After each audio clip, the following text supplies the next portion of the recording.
मला कोलॅबरेशनसाठी आला मेसेज. हा व्लॉग होळीच्या दिवशीचा आहे. हाय हॅलो नमस्कार, स्वागत आहे तुमचं दीक्षूच्या मिनी व्लॉगमध्ये. दुपारी मी पुरणपोळीचा स्वयंपाक बनवायला घेतला. सर्वप्रथम मी भजी बनवली, कुरडई, पापड पण तळून घेतले. आमटी बनवली. तोपर्यंत त्यांनी पुरण गरम करून घेतले. ॲक्च्युली ध्रुव झोपलेला होता. म्हटलं पटकन असं सगळं उरकून घेऊया, त्यामुळे ते माझी मदत करत होते. स्वयंपाक झाल्यानंतरनं बाहेर रांगोळी काढून घेतली. मी रेडी झाले आणि ध्रुवलासुद्धा रेडी केले. पूजेचे ताट तयार केले.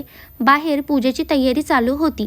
मी ध्रुवसाठी मुरमुऱ्याची माळ केली होती, त्याला ती घातली. ॲक्च्युली आमच्या तिकडे बाळाची पहिली होळी असेल तर मुरमुऱ्याची माळ घालतात आणि नवीन ड्रेसही घालतात. सो माझ्या मम्मीने पण सांगितलं होतं मला की त्याला घाल म्हणून, त्यामुळे मी त्याला घातली होती. मग आम्ही पूजा केली, नैवेद्य दाखवला, दर्शन घेतले, थोडेसे फोटोज काढले. मग आम्ही जेवण केले. पण असं साधं आणि सुंदर होतं. तर आजचं माझं होळीचं सेलिब्रेशन. तर आजसाठी एवढंच. फॉलो करायला विसरू नका. Bye bye. I see you my next day.